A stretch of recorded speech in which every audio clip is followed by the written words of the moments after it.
Pemirsa, kebakaran hebat melanda pemukiman padat penduduk yang berada di Kelurahan Kebon Kosong, Kemayoran, Jakarta Pusat. Ratusan rumah ludes terbakar.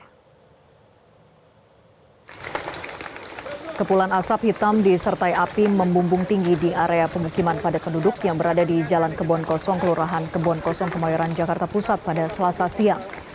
Petugas pemadam kebakaran menerjunkan 116 personel dan 29 unit mobil damkar ke lokasi kejadian. Dalam waktu 3 jam, kebakaran berhasil dipadamkan.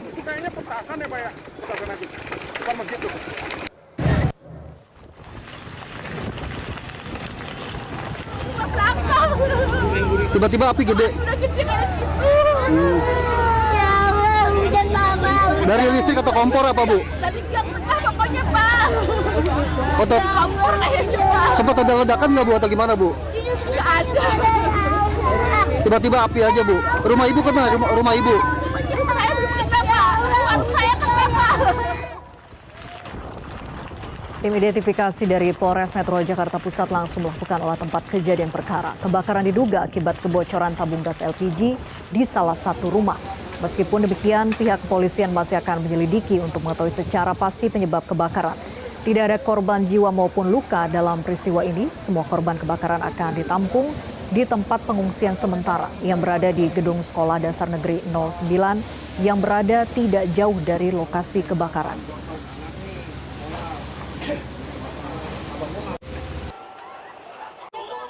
Sementara api dari apa penyebabnya? Sementara masih dalam penyelidikan, Bang. Saya belum tahu, ya kan, kami dalam proses penyelidikan, nanti ada informasi baru, asal muasal dari api dari mana, nanti kami sampaikan lagi ke teman-teman, saudara-saudara media. Informasi yang kita dapatkan dari kompor ya, LPG bocor, benar nggak sih? Ya, informasinya seperti itu, nanti kami perdalamkan lagi. Untuk informasi selengkapnya kita telah terhubung dengan jurnalis Metro TV Rifki Nafis. Selamat malam, Rifki.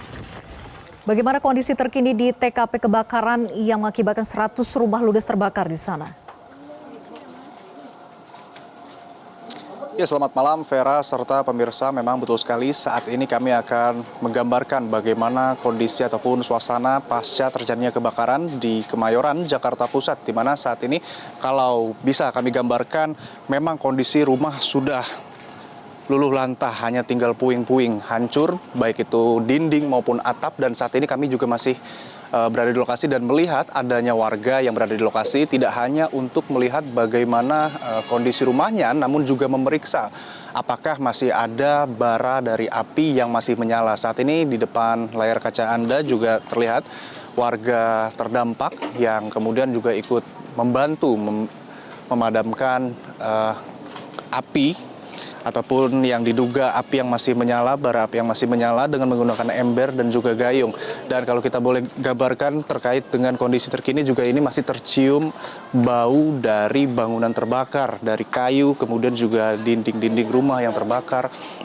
Untuk informasi yang kami himpun sejauh ini memang dinyatakan ada 600 rumah warga di Kelurahan Kebon Kosong ini yang kemudian terdampak dari kebakaran, yang mana memang laporannya sendiri diterima oleh pihak pemadam kebakaran pukul 12.35 waktu Indonesia Barat, yang kemudian langsung menerjunkan setidaknya ada 29 mobil pemadam kebakaran dan sebanyak 116 petugas ataupun personil pemadam kebakaran.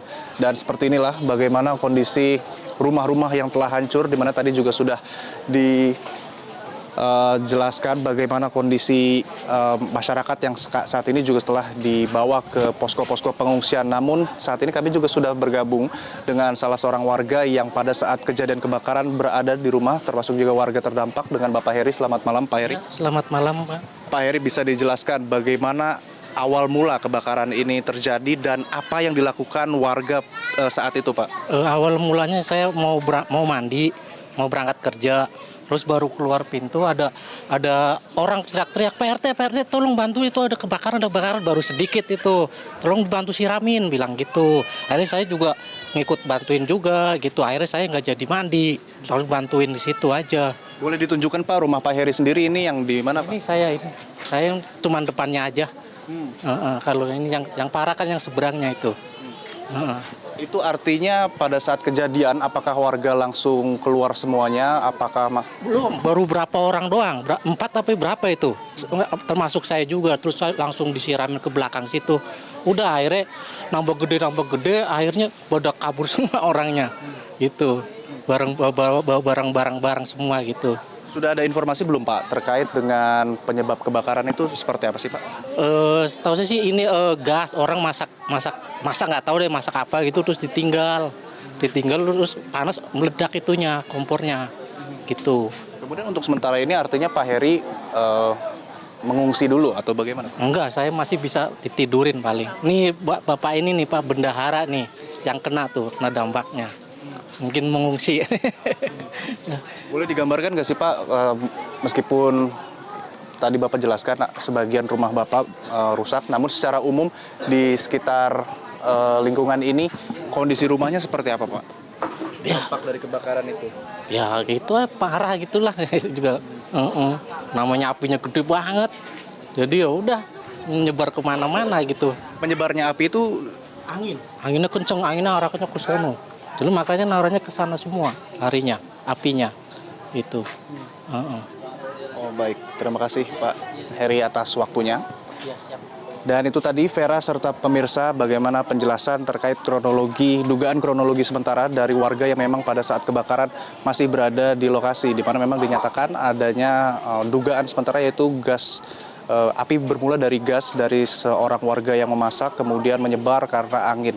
Dan saat ini pun kami kembali menginformasikan memang dalam perhitungan sementara ada kurang lebih 600 rumah yang dinyatakan terdampak dari kebakaran ini dengan data sementara 1.800 warga yang memang tersebar di RW 4 dan RW 5. Vera? Ya, Rifki, lalu bagaimana dengan kondisi para korban? Apakah mereka sudah mengungsi di tempat yang lebih aman dan sudah disiapkan di sana? Ya, Vera serta pemirsa, memang betul sekali meskipun saat ini kami masih melihat banyak dari warga ataupun masyarakat yang masih berada di luar rumah ataupun di luar pengungsian. Namun tadi kami juga mengonfirmasi dari Dinas Sosial Provinsi DKI Jakarta bahwa sudah banyak, meskipun masih dalam pendataan, tapi sudah banyak warga ataupun masyarakat terdampak yang telah mengisi posko-posko pengungsian, di mana untuk saat ini sendiri sudah disediakan 2 titik posko pengungsian, yakni yang pertama ada di SDN 09 Kebon Kosong dan kemudian ada di Masjid Al Ihsan yang memang lokasinya tidak jauh dari titik terjadinya kebakaran sehingga masih bisa dijangkau oleh masyarakat ataupun warga yang terdampak. Di mana tadi kami juga melihat sudah ada pembagian logistik ataupun bantuan dari pihak-pihak terkait yang kemudian disalurkan kepada posko-posko tersebut, meskipun hingga saat ini masih didata keperluan ataupun kebutuhan apa yang masih dibutuhkan oleh para warga yang menghuni ataupun yang masih tinggal sementara di posko-posko pengungsian tersebut. Dan tentunya kami masih akan terus memantau bagaimana perkembangan terkini dari peristiwa kebakaran yang terjadi di Kebun Kosong Kemayoran ini. Dan untuk sementara dikembalikan ke Anda, Vera, di studio. Baik, terima kasih Rifki Nafis atas laporan Anda dan selamat bertugas kembali. Jelajahi cara baru mendapatkan informasi. Download Metro TV Extend sekarang.